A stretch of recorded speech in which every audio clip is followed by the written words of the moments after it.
어제는 서론격으로 또 여러 가지 그 주변 상황을 우리가 한번 했고, 오늘은 그 본론으로 들어가려고 합니다. 시간이 없기 때문에 바로 들어가겠습니다. 자, 어제 말씀드린 바와 같이 이스라엘 백성들은 바벨론으로 잡혀갔습니다. 그걸 바벨론 포로라 그러죠. 유다가 바벨론 포로돼 갔는데, 거기 지도를 보시면 이게 둥그렇게 띠가 있고, 띠의 왼쪽에 예루살렘이 있죠. 그 다음에 그 띠의 오른쪽에 바벨론이 있습니다. 그러니까 그렇게 저리 올라가서 내려갔어. 왜냐하면 그 당시에는 그게 없었어요. 이 길이 없었어요. 사막에 길이 없었기 때문에 길 따라가느라고 예루살렘에서 저 위에 다메섹을 거쳐가지고 저기 올라가지고 유프라테스 강의 강둑을 따라서 내려와가지고 바벨론에 갔습니다. 이것이 586년 마지막 포로로 잡혀간 거예요. 그로부터 70년 후인 516년에 돌아와서 성전을 재건합니다. 요 가운데 노란 원을 그려놓은 것을 좀 확대하면 이렇습니다. 바벨론이 있고, 그 다음에 밑에 니푸르라고 하는 도시가 있고요. 그 옆에 텔아비브이라고 하는 유대인 마을이 있습니다. 텔아비브, 오늘날 이스라엘을 가려면은 비행기를 타고 텔아비브 공항에 내리는데, 이 텔아비브는 고대 바벨론 포로 갔던 것을 추억하는 의미에서 붙인 공항 이름이에요. 도시 신도시 이름인데, 지금은 이미 신도시를 넘어서 큰 도시가 되었습니다. 여기 큰 파란색 두 개 이렇게 강줄기가 있죠. 파란색 왼쪽에 있는 것과 약간 위에 오른쪽에 있는 것이 있는데, 왼쪽에 있는 것이 이게 유프라테스 강입니다. 그 다음에 오른쪽 약간 위에 있는 것은 티그리스 강이라고 그러고, 성경에 이용을 하면 히테겔 강입니다. 그런데 이 유프라테스 강의 저 윗부분에서 바벨론 근처에서 조그마한 강이 내려옵니다. 이 강은 원래 있는 강이 아니라 사람들이 농사를 짓기 위해서 파놓은 운하입니다. 인공강이에요. 그래서 쭉 내려가다가 그 강이 그발이에요. 그발 강가의 텔아비브, 거기서 살았습니다. 자, 에스겔 전체 내용을 잠시 살펴보겠습니다. 에스겔은 48장까지 있습니다. 그것을 크게 두 부분으로 나눕니다. 첫째는 영광이 떠나갈 때 예루살렘의 파괴와, 둘째는 영광이 돌아올 때 예루살렘의 회복이에요. 아주 뚜렷합니다. 읽어보시면. 그래서 1장부터 32장은 영광이 떠나감과 예루살렘 파괴인데요. 여기 A, 에스겔의 사명에 대한 예언이 있고, B, 예루살렘의 황폐에 대한 묘사가 있고, C, 영광이 성전으로부터 떠나갑니다. 8장으로부터 성전에 떠나가요. 하나님의 영광이 떠나간다는 것은 하나님의 버림을 받은 것이라고 할 수 있습니다. 그래서 또 계속해서 D, 유다의 반역이 제시됩니다. 얼마나 그들이 반역했는지 자세히 묘사되어 있고, 이 유다의 이웃 나라들에 대한 예언이 있습니다. 유다 이웃 나라에 동쪽으로는 암몬, 모압, 에돔, 서쪽으로는 블레셋, 두로, 남쪽에는 애굽, 구스에 대한 하나님의 징벌이 자세히 묘사되었습니다. 이것이 전반부 영광의 떠나감과 예루살렘의 파괴이고, 그다음에 후반부라고 할 수 있는 33장으로부터 48장까지는 그 떠나간 영광이 돌아옵니다. 예루살렘이 회복돼요. 이스라엘의 회복의 예언적 과정을 쭉 설명하고 있습니다. 그 다음에 마침내 40장으로 48장까지는 이스라엘의 회복과 제사장의 영광, 성전은 회복됩니다. 이것을 우리는 에스겔의 성전 또는 제3성전이라고 합니다. 아직도 지어보지 못한, 앞으로 우리 주님 오시면 하늘나라에서나 지을 만한 아주 큰 규모의 성전이 거기에 묘사되었습니다. 자, 이 에스겔서를 자세히 보면은 여러 가지 특성이 있어요. 근데 에스겔은 시각 자료를 많이 사용합니다. 눈으로 보는 거, 이상 이렇게 많이 보잖아요. 비유, 행동 등등으로 자기가 행동을 통해서 그 예언을 하는 거예요. 그게 다 시각 자료입니다. 그다음 둘째는 여호와의 영광이 떠나갔다가 영광이 돌아옵니다. 여호와의 영광이라는 말이 매우 자주 반복되고 있습니다. 셋째, 아주 특별한 구절을 하는데 내가 이렇게 하리니 그렇게 하면 그들이 또는 너희가 내가 여호와인 줄 알리라 라고 하는 이 표현이 62회 반복돼요. 맞죠? 예. 그들이 내가 여호와인 줄 알리라. 그 말은 그들이 내가 여호와라는 사실에 대한 참된 인식이 모자라는 뜻입니다. 그래서 이 모든 징벌을 가시고 또 예언을 하시고 하나님이 떠났다가 다시 오는 것은 너희가 내가 여호와인 줄 알게 한다. 또는 그들이 내가 여호와인 줄 알게 한다. 62회 반복됩니다. 그 다음에 애굽 에스에 이스라엘의 우상숭배에 대한 이야기가 20장에 나오고 에스겔이 인자라는 칭호로 불립니다. 인자야. 2장 1절부터 인자야 93회서 했어요. 구약 가운데 인자로 불린 선자는 에스겔인데 이것은 신약에 와서 인자 예수님의 고난 인간으로서의 어려움을 그가 체험한 그런 것을 우리가 보여주고 있습니다. 그 다음에 여섯 번째는 이스라엘이 흩어졌다가 다시 모이고 그다음에 곡과 마곡과의 갈등이 벌어집니다. 36장 39장 이게 굉장히 어려워요. 그 다음에 일곱 번째 회복된 성전 제3성전 근데 마지막 40장으로부터 48장까지 9개 장은 이 제3성전에 관한 이야기입니다. 자, 이거는 그림이지만은 에스겔이 바벨론에 가서 바벨론에 이제 살고 있는 자기 동포들을 향하여 자기가 받은 계시 이상을 설명하는 장면입니다. 그 밑에 뭐 나이 많은 장로들이 뭐 이렇게 질문도 하고 이렇게 하는 장면이죠. 자, 그냥 그림입니다. 그 다음에 1장에 보면은 굉장한 그 계시가 나타나요. 그 계시가 뭐냐면 하나님의 보호자에 대한 그룹의 모양입니다. 뭐 수많은 그림이 있어요. 뭐 화가들마다 자기가 성경을 좀 더 잘 이해해야 되겠다라고 생각하는 사람들이 많은 그림을 에스겔 1장의 광경을 그림으로 그렸는데 제가 보기에 이 그림은 그 중에서 가장 에스겔 1장의 묘사를 가장 잘 반영하고 있다고 봅니다. 자, 밑에 그룹 천사가 넷 있어요. 네 사람. 네 사람이 아니죠. 하여튼 네 그룹이고 그 그룹 사이에 바퀴가 있습니다. 그 바퀴가 많이 보면 바퀴 안에 바퀴가 있고 그 위에 이제 궁창이 하늘이 펼쳐 있고 그 위에 보좌가 있고 보좌에 사람 같은 분이 앉아 있습니다. 하나님이에요.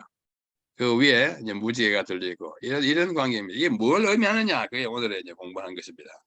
이 그룹이 어제도 잠시 이야기했죠. 그룹이 얼굴이 4개예요. 머리가 4개가 아니라 얼굴이 4개입니다.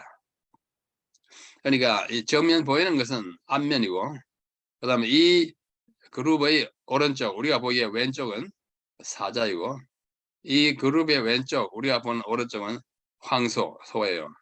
저 뒷면에 보이지 않지만은 독수리의 모양을 가지고 있습니다. 이게 뭐예요?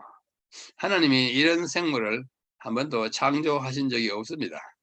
이게 뭐냐면 순전히 교육을 위하여 뭔가 의미를 전달하기 위하여 주신 가공의 생물입니다. 이 그림을 통해서 우리가 하나님에 대한 깊은 것을 이해하도록 보여준 그림이에요. 이런 생물은 진짜 없습니다. 그 다음에 어떤 분이 그림을 또 이렇게 그렸어요. 그룹이 있죠. 그룹 천사가 뭐 하나, 둘, 셋, 4개 있죠. 사이에 뭐가 있어요?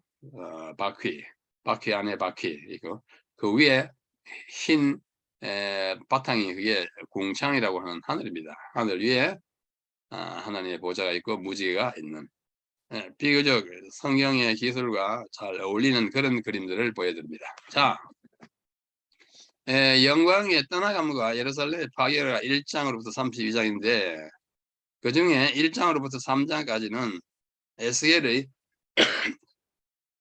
사명에 관한 예언이에요. 사명에 관한 예언인데 그걸 두 번으로 나누면 여호와의 영광에 관한 이상이 1장이고 반역한 백성을 향한 에스겔의 사명이 2장과 3장입니다. 그 다음 예루살렘 쪽 내려가요. 오늘은 제 1장 공부를 좀 중점적으로 했습니다. 여호와의 영광에 관한 이상이에요. 여호와께서 굉장한 모습으로 나타납니다. 그래서 1장 1절로 3절은 전체 서론이라고 할 수 있는데, 언제, 어디서, 언제, 때, 어디서, 곧, 누가, 저자를 잘 보여줍니다. 여러분 성경을 가지셨으면 에스겔 1장을 다 펴놓고 우리 함께 공부해 나가십시다. 에스겔 1장에 또 펴면은 뭐 굉장한 장면이 이제 나타납니다. 뭐 사실 우리가 그걸 다 묘사하기가 힘들 만큼 장엄하고 굉장한 모습이 나타나요. 자, 제가 한번 읽어볼게요. 제 30년 4월 5일에 내가 그발강가 사로잡힌 자 중에 섰더니, 이제 자기를 가리키는 것입니다. 아까 그발강가 인공강 있었지 않습니까? 그 강가에 텔라비브라고 하는 마을을 만들어서 유대인들이 집단 거주했어요. 거기에 있는 사람들 중에 있더니 하늘이 열리며 또 하나님의 이상을 내게 보이시니 30년이라는 말이 나와요. 30년. 이 30년은 언제인가에 대해서 학설이 분분합니다. 그러나 가장 합리적이고 가장 그렇다는 것은 이 에스겔의 나이를 가리킨다고 보입니다. 그 나이를 가리켰는데 그때가 언제냐면 2절에 보면은 여호야긴 왕의 사로잡힌 지 5년 그 달 5일에 갈대아 땅 그발강가에서 여호와의 말씀이 부시의 아들 제사장 나 에스겔에게 특별히 임하고 여호와의 권능이 내 위에 있으리라. 1절로 3절이죠. 그래서 어디서 이 계시를 보게 됐느냐? 바벨론 그발강가예요. 유대인들이 집단 거주하던 그곳에서 그발강가예요. 언제요? 제 30년, 아마 그의 나이를 말하고, 그러니까 여호야긴이 잡힌 지 제 5년이니까 아마 그러니까 5년 전 25살 때 에스겔이 여호야긴 왕과 함께 바벨론으로 잡혀온 것 같습니다. 그렇게 이해하는 것이 가장 좋은 이해라고 생각합니다. 근데 그가 자기를 소개하면서 제사장 부시, 뭐 미국 대통령 부시하고 우리말로 쓰면 같지만은 영어로 쓰면 부시의 아들 에스겔, 자기의 아버지를 밝힘으로써 누구라는 걸 더 확실히 말하고 있습니다. 제사장이었어요. 그래서 때와 장소 누구라는 것이 확실하게 나타나 있습니다. 그 다음에 4절로 14절은 갑자기 내생물의 모양이 묘사됩니다. 그 내생물은 자세히 보시면 사람, 사자, 소는 황소예요. 그리고 독수리에 대한 묘사가 자세히 나옵니다. 제가 다 읽지는 않겠습니다. 그 다음에 15절로 21절에는 그 그룹들 사이에 있던 바퀴의 모양을 또 비교적 자세히 또 설명해요. 어떻게 생겼고 뭐하고 이렇게 나와요. 그 모양과 역할을 말해주고 있어요. 그 다음에 22절로 25절 아직도 1장입니다. 궁창과 생물의 움직임을 묘사하고 있습니다. 궁창은 하늘이죠. 하늘 위에 하나님의 보좌가 나타납니다. 마지막 26절로 28절은 하나님의 보좌와 하나님의 형상을 묘사하고 있습니다. 그러니까 다 한마디로 말하면 뭐예요? 1장은 그룹이라고 하는 이 특별한 사명을 지닌 천사의 모양과 그 주변 상황을 이야기하고 있습니다. 자, 제 30년 4월은 바벨론 달력으로 담무스월이에요. 이스라엘에도 그 각 달에 이름이 있었습니다. 우리는 이름이 없고 그냥 1월, 2월, 3월, 4월이잖아요. 영어는 이름이 있잖아요. January, February 뭐 이렇게 하듯이. 바벨론에도 담무스월이 제 4월이었어요. 담무스는 이게 식물신입니다. 식물신이라 하면 바벨론 사람들이 이 달을 담무스라, 이 식물이 여름에 자라가지고 가을에 뭐 결실을 맺고 그다음에 겨울이 되면 다 얼어서 없어졌다가 봄이 되면 다시 파랗 이제 말하자면 부활하잖아요. 그래서 이 4월이 부활하는 달로 그들이 생각했어요. 그 4월 담무스월 5일에 하나님이 계시를 봤는데 예언의신 어디에 보면 이 4월 5일이 안식일이었다고 기록하고 있습니다. 제가 여기. 그래서 이 30년이 어떤 해냐?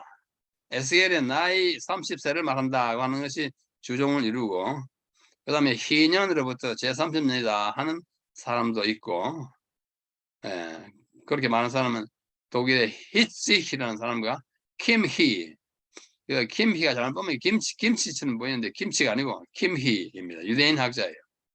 그 다음에 여시아의 종교개혁이 시행된 제18년으로부터 30년이 되는 해이다. 뭐 여러 가지 학설이 있습니다. 그다 우리가 믿을 수 없고, 또 바벨론 제국이 세워진 지 30년이 지난 때이다. 이것도 그렇고, 또 본서가 에스겔서가 편집된 후에 30년이 되는 해다. 이 어떤 가능성이 그랬고, 일본이 가장 자연스러운 해석의 것으로 보입니다. 자, 30년 4월 안식일에 에스겔의 나이 30세를 가리키고 여호야긴 왕이 사로잡혔다. 여호야긴이 언제 잡혔냐면 598년 7년. 왜 이렇게 한 해를 가리키는데 두 숫자가 있느냐? 여러분 아시는 대로 지금의 우리 연도의 시작과 끝이 당시에 바벨론의 연도의 시작과 끝이 동일하지 않아요. 걸쳐 있습니다. 우리는 한 해는 이런데 바벨론은 이제 한 해 시작과 끝이 달라가지고, 그래서 590한 해 7년이라 그러는데 엄격하게 말하면 598년에서 7년으로 이어지는 오늘날 우리 달력 계산하면 그때에 이게 다시 말해 제2차 포로때입니다. 1차는 605년, 2차는 597년, 3차는 586년인데 그때래 로부터 5년 사로잡힌 지 5년이니까 590 아마 2년, 53년에서 2년. AM, 이 AM은 유대인들이 생각하는 창조 연대입니다. 이게 뭐 정확하지 않아. 유대인들은 AM 창조 연대예요. 아담이 태어났을 때, 만들었을 때 1년, 그 다음에 2년, 3년 해가지고 3332년 되던 해에 예호야긴 왕이 사로잡혀서 에스겔에게 묵시가 주어졌다. 이렇게 생각해요. 이 계산법이 믿음직하지 않기 때문에 일반적으로 사용하지 않습니다. 갈대아 그발강. 그발은 바벨론 말로는 가바루입니다. 가바루, 그발 비슷하잖아요.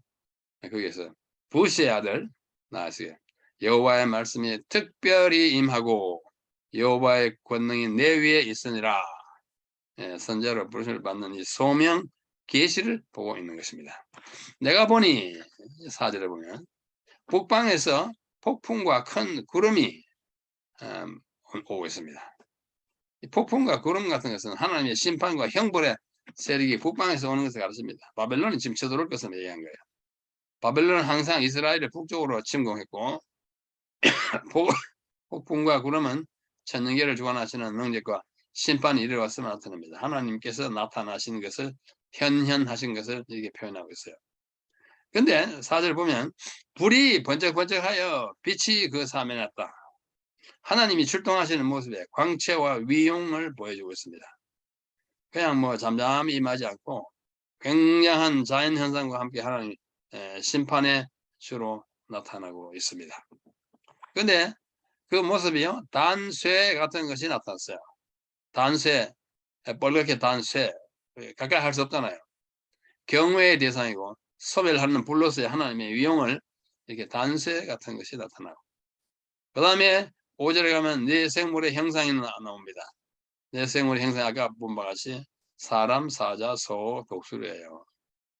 이 네 생물이 한 머리 위에 얼굴로서 나타나는데, 이것은 아까도 얘기한 바와 같이 실제로 존재하는 생물이 아니라 에스겔이 그냥 보여주기만 한 이야기예요. 진짜 그룹이 이렇게 생기지 않았습니다. 이런 뭐 괴물 같은 존재를 하나님 창조하신 적이 없어요. 그러나 에스겔이 보여줌으로써 하나님의 그 어떠하심을 느끼게 하였던 것입니다. 그래서 그 전체의 모양은 사람의 형상이라고 그랬어요. 앞부분 보면 사람입니다. 그 세부적인 모양을 보면 얼굴이 4개 있었고 4 날개가 있었고 또 곧은 다리와 또 송아지 발바닥 같은 발바닥이 마광한 말은 막 이렇게 갈아가지고 빛이 번쩍번쩍 나는 그 마광한 구리처럼 빛났고 날개 밑에 사람의 손이 있었어요. 이 다 상징이에요. 에스겔에게 무언가를 보여주기 위해서 하나님이 보여주신 것입니다. 여기 손이 있더라라고 하는 말에 대하여 MB 산상 손 121페이지 보면 선지자 에스겔의 이상 가운데 그룹들의 난리 아래 선의 형상이 있었다. 이것은 당신의 종들에게 성공을 부여하는 것은 하나님의 능력임을 그들에게 가르쳐 주는 것이었다. 와이께서 이렇게 뭐랄까요? 설명을 붙였습니다. 아주 언어스러운 설명이에요. 자, 그래서 손이 보여가지고 하나님 다 나타나는 것을 보여준다. 그래서 이 네 생물의 모양이 4절로 14절 잘 나타났는데 첫째는 사람의 앞면은 사람은 만물의 영장으로서 가장 지성적인 존재입니다. 하나님의 형상이 또 사람이기도 하잖아요. 그래서 하나님을 옹위하는 그룹들의 모양이 사람 모양인 것은 하나님께서 지성적인 존재요. 또 만물의 영장으로서 또는 만물에게 지성을 부여하는 존재임을 나타내주고 있어요. 사람은 항상 그렇습니다. 그 다음에 그 오른쪽에는 사자가 있었어요. 사자는 삼림의 왕이잖아요. 사자가 나타나면 항상 권위, 권세, 왕권, 능력을 하나님은 굉장한 능력을 가진 분이라는 사실을 이걸 통해서 그들이 알려줬습니다. 그 다음에 왼쪽에는 소가 있었죠. 소의 얼굴인데요. 소는 정결한 생물입니다. 레위기 11장에 보면. 또 소는 가장 순종을 잘하고 봉사를 열심히 합니다. 일생 동안 사람을 위해서 희생하고 또 헌신하는 존재예요. 하나님이 바로 이런 존재는 인간을 위해서 특별히 그리스도께서 이 땅에 오셔가지고 사람을 위해서 순종하고 봉사하는 삶을 살아요. 그러면서도 정결한 짐승이 나타내주는 것 같은 그런 존재임을 말해주고 있습니다. 뒤에 독수리는 원시, 멀리 보는 거예요. 원시. 독수리가 이렇게 하늘을 날다가 바다에 뭐 물고기 같은 게 있으면 쏜살같이 내려와서 잡아먹잖아요. 신속한 동작이고 공중의 왕이에요. 하나님이 신속히 움직이는 분이다. 공중의 왕이고 삼림의 왕이고 만물의 영장인 인간 같은 분이시고 정결하시고 그러면서 순종하고 봉사하는 분이라는 것을 나타내기 위해서 내 생물의 얼굴을 거기다 한 것입니다. 그런데 이 네 생물과 예수님의 생애를 기록한 사복음서의 관계에 대하여 몇 가지 다른 학설이 있지만 제가 좋아하는 학설은 이것입니다. 사람은 누가복음을 가리킨다. 누가복음은 그리스도의 인성을 강조하는 복음이에요. 사람이에요. 인자. 누가복음은 예수님이 사람이에요. 그 3장에 나타나는 촉구 한번 보세요. 사람의 아는 데는 3장 23절부터 저기 78절까지 올라가잖아요. 그 이상은 누구, 그 이상은 누구, 그 이상은 누구, 그 이상은 해가지고 그 이상은 아담, 그 이상은 하나님까지 예수님의 족보를 거슬러 올라가는 복음서가 누가복음이에요. 아담과 마찬가지로 인간 예수예요. 그리고 누가복음에는 인간의 연약함에 대한 예수님의 그 측은한 마음을 나타내는 그 이적과 여러 교훈들 참 많아요. 둘째, 사자는 마태복음을 그리스도의 왕권을 강조해요. 왕이에요. 유대인의 왕으로 나신 데가 어디 계시냐? 마태복음에만 있습니다. 그가 산에 올라가서 가난한 10년이 가난한 자는 복이나 하고 천국의 헌법을 선포하잖아요. 왕으로 사는 거예요. 아무도 그의 권세를 무너뜨릴 자가 없다 이렇게 말합니다. 그 다음에 소는 마가복음에 나타난 예수님의 모습과 가깝다 이렇게 생각합니다. 소는 아까도 얘기했는데 아주 봉사하고 희생 많이 해요. 마가복음에 보면 예수님이 끊임없이 봉사합니다. 종으로서, 종으로서. 마가복음 10장 45절 유명한 구절이잖아요. 인자에 온 것은 섬김을 받으려 함이 아니라 섬기려 하고 많은 사람 여성물로 자신을 죽게 하기 이 종으로서의 모습입니다. 봉사하는 모습. 그 다음에 제4복음서인 요한복음은 독수리 복음이라 이렇게 생각합니다. 독수리는 이제 하늘에 있잖아요. 근데 그리스도의 신성을 강조하고 그분이 태초에 말씀에 계시느라 태초에 그분이 하나님이십니다. 그런 사복음서의 특징은 내 생물에 비교하는 것도 재미있는 이야기입니다. 이래야 네 가지 생물은 하나님의 속성들, 즉 그분의 지성, 전능, 희생, 전지, 예지, 편재. 편재라는 말은 어디서나 계시는 거예요. 를 상징합니다. 다시 말해서 삼위의 하나님의 무소부지, 모르는 것이 없고 무소불능, 능하지 못한 것이 없고 무소부재, 존재하지 않는 것이 없는 것을 나타내는 것이 이 생물들의 속성이 주는 교훈이라 생각합니다. 그 다음에 이 1장에는 그룹이라는 말이 없지만도 10장에 넘어가 보면 이게 그룹이에요. 이 그룹의 이름과 사명을 잠시 생각해 보겠습니다. 명칭이 10장에 나와요. 1장에는 그냥 묘사만 나오고 하나님의 거룩함을 옹위하기 위하여 임명된 천사 모양의 생물들인데 그들의 사명은 어떤 것도 하나님의 거룩한 임재 가운데로 들어오지 못하게 하는 방호벽입니다. 그래서 하나님이 출동하시는 곳은 항상 그룹이 있어요. 뭐 호위병 같은 것이라고 했었죠.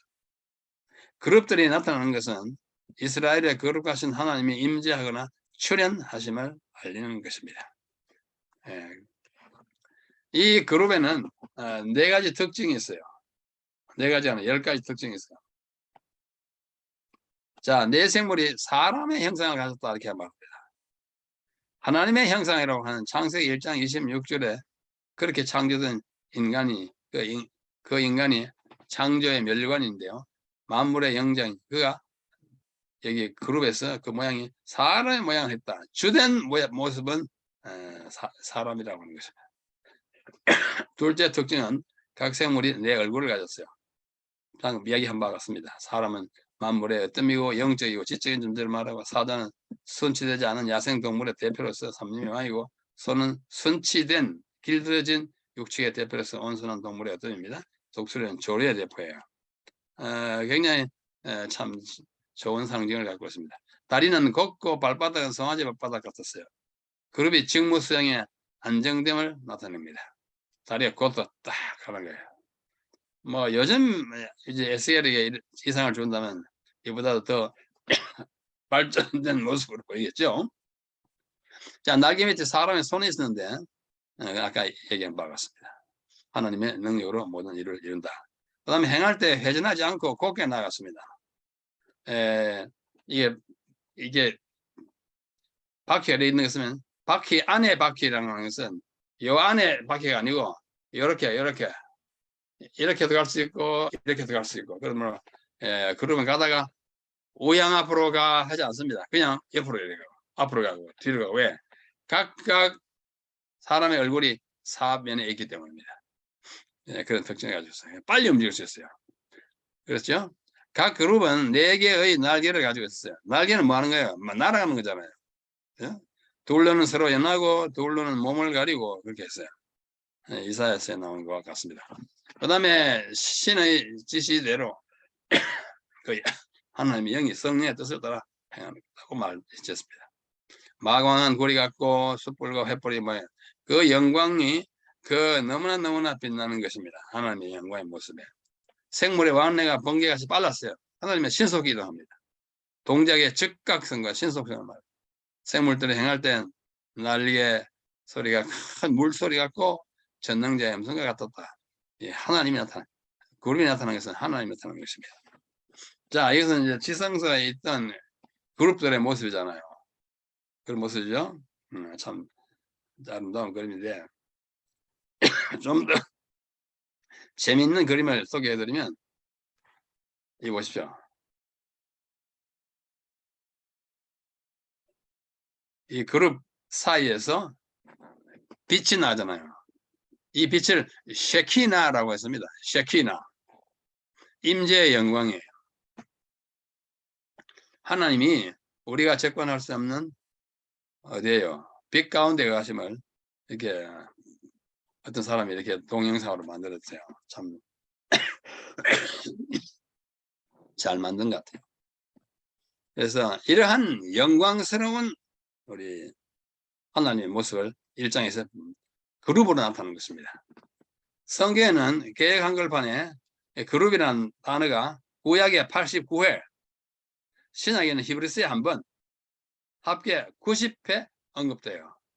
그만큼 그룹은 중요한 것이 하나님의 임재와 하나님의 출동, 움직임의 필수적인 존재로서 나타나는 것입니다. 참 중요해요. 그래서 이 에스겔 1장의 15절로 21절을 보면 바퀴가 나오잖아요. 바퀴는 뭐야? 돌아가잖아요. 인간이 바퀴를 발명하지 못하더라면 우리가 참 빨리 움직일 수 없을 거예요. 바퀴 안에 바퀴는 서로 엇몰리면서 이렇게 가는 거예요. 황옥 같고 눈부신 모양이고 신성의 광채를 보여주고 내둘 돌아가면서 눈이 가득해. 바퀴에 눈이 있다는 말은 온 지상에 돌아다니면서 모든 것을 볼 수 있는 전능하신 하나님의 모습을 보여주고 있습니다. 자, 수정 같은 궁창의 형상이 쭉 나왔어요. 수정은 막죠, 빛나죠. 궁창은 창조 때 있던 하나님의 피조물입니다. 날개 움직이는 것은 항상 봉사와 동작을 말해요. 물소리와 전능자의 소리, 군대의 소리가 났다고 하는데 이것은 하나님이 출동하실 때 얼마나 장엄한 모습인지를 배워줍니다. 궁창 위에서 음성이 나더라. 하나님의 말씀하십니다. 자, 마지막으로 26절로 28절에는 보호자가 나타나. 궁창 위에 하나님의 보호자가 나타납니다. 우주를 통치하신 하나님의 권위를 나타내요. 보호자는 통치와 심판의 자리입니다. 왕권과 심판권을 나타냅니다.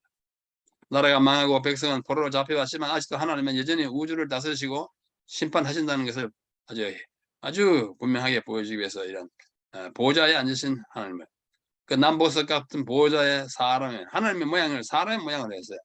우리가 하나님의 모습으로 창조되기 때문에 또 역으로 말하면 하나님은 우리의 모양으로 있는 것입니다. 사람의 형상은 하나님의 외형적인 모습을 우리에게 보여주고 있는 것입니다. 그 허리 이상과 이하가 단쇠 같아요. 그 하나님의 이 임재가 너무 강한 뭐랄까요, 불같이 나타나는 것입니다. 광채가 나고 광채의 모양은 또 무지개 같더라. 그것이 여호와의 영광의 형상의 모양이다. 그냥 하나님의 모양이라 안 그러고 여호와라 그러지 않고 여호와의 영광의 형상의 모양이라. 이것은 히브리인들이 하나님을 나타낼 때 우리가 보니까 하나님이 사람 같더라 뭐 그렇게 하지 않고 내가 본 것을 좀 겸손하게 나타내요. 하나님을 단도직입적으로 나타내지 않고 영광의 형상의 모양이라 우회적으로 하나님의 모습을 묘사한 것이라고 할 수 있습니다. 자, 뭐 이거 대충 읽고 마칠게요. 보좌에 앉으신 하나님의 모습은 그분의 능력과 권위가 여전히 온 우주를 다스림을 상징하고 하나님은 인간 나라들을 다스리고 사람들을 축복하시고 심판하시고 형벌하신다. 하나님은 전지전능하시고 무소부지하시며 모든 것을 보시고 어디든지 가실 수 있다. 여호와는 지금도 우리를 의지하고 신뢰해야 할 하나님이시고 창조자와 구속자이다. 이것을 바벨론의 포로를 잡혀 와 있는 사람, 또 나중에 돌아가서 살 이스라엘 백성, 그리고 그들을 통해서 우리에게 주어진 이 계시를 공부하는 우리 모두가 하나님은 언제나 통치하시는 전능하신 하나님 것을 보여주기 위한 계시로 이것을 보여줬습니다. 자, 오늘 강의는 여기서 마치겠습니다. 경청해 주셔서 감사합니다.